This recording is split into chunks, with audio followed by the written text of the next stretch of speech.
Video open करते ही लोग आपकी वीडियो को सबसे पहले आपकी वॉइस ओवर की क्वालिटी से जज करते हैं, और अगर आपकी वॉइस ओवर की क्वालिटी अच्छी नहीं हुई तो भले ही आपने गॉड लेवल एडिटिंग क्यों न की हो, लोग आपकी वीडियो को उसी टाइम बंद करके दोबारा स्क्रॉल करना स्टार्ट कर देंगे, क्योंकि कोई भी इंसान अपने कानों को तकलीफ नहीं पहुंचाना चाहता। अब आप लोगों के दिमाग में आ रहा होगा कि मेरी तो आवाज ही खराब है, या मैं तोतला बोलता हूँ, या मेरे पास तो अच्छी स्टूडियो नहीं है, या फिर मैं तो मार्केट एरिया में रहता हूँ, मेरी वॉइस में तो बैकग्राउंड नॉइस आएगी ही आएगी। तो let me tell you, these all are excuses. इन सब का एक ही सोल्यूशन है, और वो जानने के लिए आपको वीडियो को एंड तक देखना पड़ेगा। इस वीडियो को मैंने 3 पार्ट्स में डिवाइड किया हुआ है। पहले मैं एक्सप्लेन करूंगा बिफोर रिकॉर्डिंग सेटअप, उसके बाद ड्यूरिंग रिकॉर्डिंग सेटअप, और लास्ट में आफ्टर रिकॉर्डिंग सेटअप यानी voice editing. So let's begin.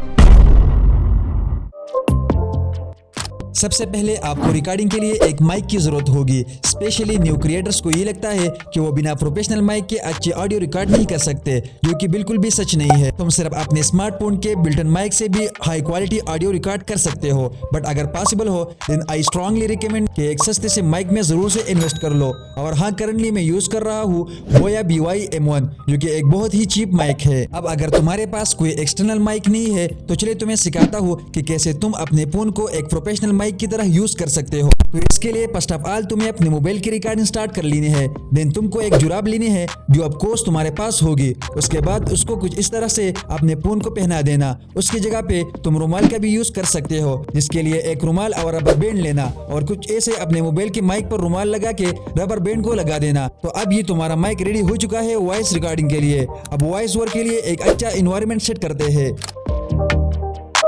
अब हम लोगों के पास एक प्रोफेशनल स्टूडियो तो है नहीं जहां हम जाके अपनी वॉइस को रिकॉर्ड कर सके, इसलिए हमारी वॉइस में कई बार इको भी आता होगा और कई बार बैकग्राउंड नॉइस भी होगा, लेकिन इन दोनों चीजों को एलिमिनेट किया जा सकता है। बैकग्राउंड नॉइस, अब बैकग्राउंड नॉइस एक ऐसा फैक्टर है जो कि हमारे कंट्रोल में नहीं है, और अगर आप एक मार्केट प्लेस में रहते हो तो आपके लिए एक नाइटमेयर से कम नहीं होगा।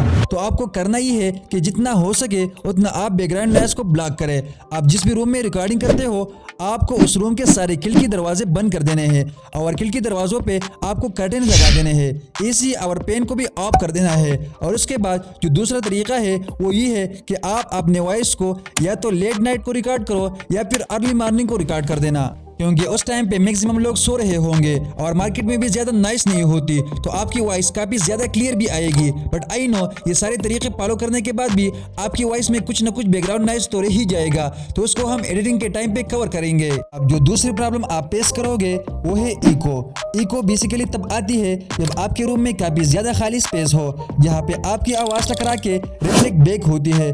सो अगर आपका रूम बड़ा है और खाली है तो उसमें कर्टेन्स लगा दीजिए, और आसपास जितने हो सके उतने कपड़े फैला दीजिए, या फिर अपने रूम में सामान भर लीजिए, जिससे आपका रूम खाली न रहे। रूम जितना बड़ा हुआ होगा उसमें उतनी कम आवाज रिफ्लेक्ट बैक होगी और आपकी वॉइस में इको इतना ही कम होगा। या सिंपली आप अपनी अलमारी को खोल सकते हैं और वहाँ पे खड़े होके अपनी वॉइस रिकॉर्ड कर सकते हैं। अलमारी के अंदर कपड़े बड़े होंगे तो वो as a sound absorber work करेंगे, और अलमारी की स्पेस कम होगी तो वहाँ पे रिप्ले करने के लिए ज्यादा एरिया मिलेगा ही नहीं।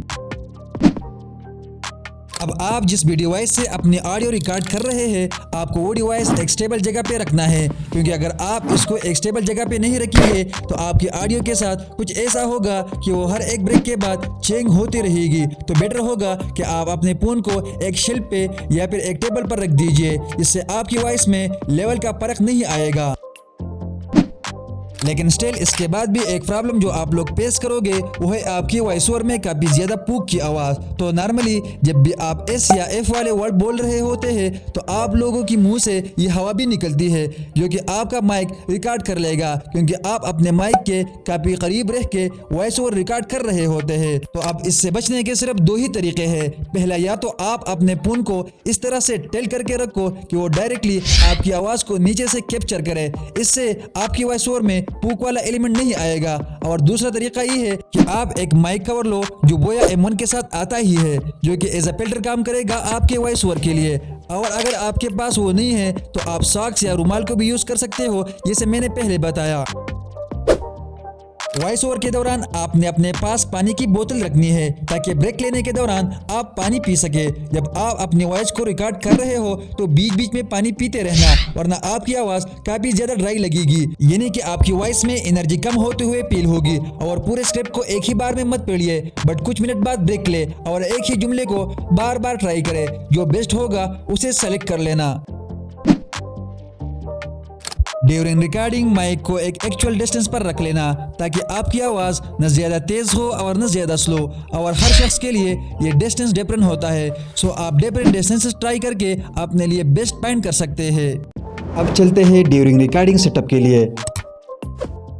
आप ज़्यादा काम करने के बाद अपनी वॉइस रिकॉर्ड कर रहे हो या फिर खाना खाने के बाद अपनी वॉइस रिकॉर्ड कर रहे हो, ये भी एक बहुत ही इंपॉर्टेंट फैक्टर है, क्योंकि जब खाना खाने के बाद आप अपनी वॉइस रिकॉर्ड करते हो तो आपका स्टमक एरिया बड़ा होता है, तो जो वॉइस जनरेट होती है वो आपके नाक से होती है, जो कि तीखी टाइप की होती है। इस तरह ज़्यादा हार्ड काम करने के बाद भी वॉइस ओवर मत करें, और साथ ही साथ आप वॉइस ओवर के वक्त अपनी शर्ट या कमीज़ की बटन को ओपन ही रखें ताकि आप कंफर्टेबल फील करें और आवाज़ कंप्रेस न हो। आप खड़े होकर अपनी स्पाइन को सीधा करके एक लंबी सांस लेने के बाद अपनी वॉइस को रिकॉर्ड करें। और अगर आप अपनी वॉइस में छोटा सा स्पाइन अप देना चाहते हो तो सोने के बाद अपनी वॉइस को रिकॉर्ड करना। आई वांट टू से कि जिस स्टेज में आप ज़्यादा कंफर्टेबल फील करते हो उसमें ही वॉइस ओवर करें। वॉइस ओवर के दौरान आप लोग नर्वस हो जाने के कारण या तो बहुत तेज बोलने लगते हो या फिर बहुत ही धीरे बोलने लगते हो। अगर बहुत फास्ट बोलोगे दिन लोगों को तुम्हारी बात समझने में प्रॉब्लम होगी। अगर बहुत स्लो बोलते हो दिन लोग बोर हो जाएंगे। सो इट्स इम्पॉर्टेंट कि एक मॉडरेट पेस में बोलो, न फास्ट न स्लो। और इस चीज़ को आप एक्सपीरियंस से समझोगे जब आप वीडियोस बनाओगे। प्रोनाउंसिएशन बहुत बेसिक चीज़ है, बट अगर ये सही नहीं होगा तो लोग तुम्हारी बात को अच्छे से समझ नहीं पाएंगे और तुम्हारे कंटेंट को वैल्यू नहीं करेंगे। So if you want to professional then तुम्हें हर वर्ड को अच्छे से क्लियरली प्रोनाउंस करना होगा विदाउट एनी एरर। स्क्रिप्ट में सेंटेंसेस रीड करते वक्त तुम सभी वर्ड्स को सेम तरह से नहीं बोल सकते। कुछ वर्ड्स होंगे जिन पे तुम ज्यादा जोर दोगे, जिससे वो वर्ड्स एम्फेसाइज होगा एंड हेंस पूरे सेंटेंस का जो मैसेज है वो व्यूअर के साथ कनेक्ट हो जाएगा। इसलिए अपने स्क्रिप्ट को ब्रेक के साथ रिकॉर्ड करें। 90% यूट्यूबर यही करते हैं कि वो स्क्रिप्ट पढ़ रहे होते हैं, इसकी वजह से उनकी आवाज़ बिल्कुल एक नॉर्मल टोन में चल रही होती है और वो कुछ मिनट्स के बाद बहुत ही ज़्यादा बोरिंग लगने लगती है। वही अगर आपकी आवाज़ कभी ऊपर हो रही है, कभी नीचे हो रही है, कभी एक्साइटमेंट के साथ आ रही है, कभी क्यूरियोसिटी हो रही है, तो सोचो आपकी वीडियो कितनी बेटर बनेगी। अब हो सकता है ये आपको थोड़ा बहुत ड्रामेटिक लगे, लेकिन यही चीज़ें आपकी ऑडियंस को आपकी वीडियो में बनाए रखती है। आपको बस इसको ज़्यादा नहीं करना, लेकिन थोड़ा इस वे में करना है कि क्यूरियोसिटी दिखा पाओ, इमोशन दिखा पाओ, जैसे कि मैं अभी कर रहा हूँ। अब अभी तक मैंने आपको जितने भी पॉइंट्स बताए वो सारे आपकी वॉइस रिकॉर्ड करने के लिए थे। अब वॉइस रिकॉर्ड करने के बाद इसे सेव कर लेना। अब चलते हैं वॉइस एडिटिंग की तरफ। वॉइस एडिटिंग आप दो तरीकों से कर सकते हैं। अगर आप ऑटो एडिट करना चाहते हो using AI, then you can use this tool by Adobe, जिसका नाम है एडोबी पॉडकास्ट। इसमें तुम्हें सिंपली अपने ऑडियो फाइल को इंपोर्ट करना है and you will get a high quality audio without any noise. इसके अलावा अगर आप मैन्युअली एडिट करना चाहते हो तो एक ऐप है जो भी आप यूज कर सकते हो, लेक्सिस ऐप, जो कि बहुत पॉपुलर है among creators for audio editing. Lexus audio editor को इंस्टॉल करने के बाद आप अपने ऑडियो को यहाँ इंपोर्ट कर सकते हैं और फिर यहाँ पे 3 डॉट्स को क्लिक करने के बाद आपको इफेक्ट्स में चले जाना है, जहाँ पे आपको कई सारे इफेक्ट्स मिल जाएंगे जो आप अपने वॉइस ओवर में दे सकते हैं। Then click on noise reduction. यहाँ देखो सबसे पहले थ्रेशोल्ड का ऑप्शन है। इसे जितना बढ़ाओगे नॉइज इतनी रिमूव होगी, बट इसे ज्यादा आगे मत बढ़ाना क्योंकि नॉइज कट होने लगेगी। नॉइज रिडक्शन के बाद आ जाओ इक्विलाइजर/एम्पलीफायर में। अब यहाँ जितने भी बार लेफ्ट साइड में है इनसे तुम बेस और राइट वाले बार से ट्रेबल कंट्रोल कर सकते हो। राइट वाले बार ऊपर करने से तुम्हारी वॉइस बहुत क्रिस्पी हो जाएगी और लेफ्ट वाले ऊपर करने से क्रिस्पनेस कम हो जाता है। सो मुझे इन दोनों को बैलेंस रखना है, तो मैं स्टार्टिंग के 3 बार और इनके 3 बार को ऊपर कर दूंगा लाइक दिस। ये सेटिंग्स तुम भी ट्राई कर सकते हो, बट सबकी डिफरेंट वॉइस होती है तो तुम्हें थोड़ा एक्सपेरिमेंट करना पड़ेगा to find out what works the best for you. फिर इसके बाद अगर मजीद इफेक्ट्स आप लगाना चाहते हो तो आप यहाँ पे ट्राई कर सकते हो। सब इफेक्ट्स को अप्लाई करने के बाद नॉर्मलाइज पर क्लिक करो तो तुम्हारा वॉइस रेडी हो जाएगा। अब यहाँ पे आप इसे सेव करके किसी भी एडिटिंग सॉफ्टवेयर में इंपोर्ट करके यूज कर सकते हो। तो यहाँ तक आ गए हो तो मैं तुम्हें कांग्रेट्स बोलना चाहता हूँ, क्योंकि इस वीडियो को देख के तुमने एक बहुत इंपॉर्टेंट चीज यानी वॉइस को इम्प्रूव करना सीख लिया है। अब एक वीडियो के लिए अच्छी स्क्रिप्ट किस तरह लिखी जाती है या थंबनेल्स किस तरह बनाए जाते हैं, तो इसे सीखने के लिए स्क्रीन पर मौजूद वीडियो में एंटर हो जाए। मैं तुमसे वहाँ पे मिलूंगा। अल्लाह हाफिज़।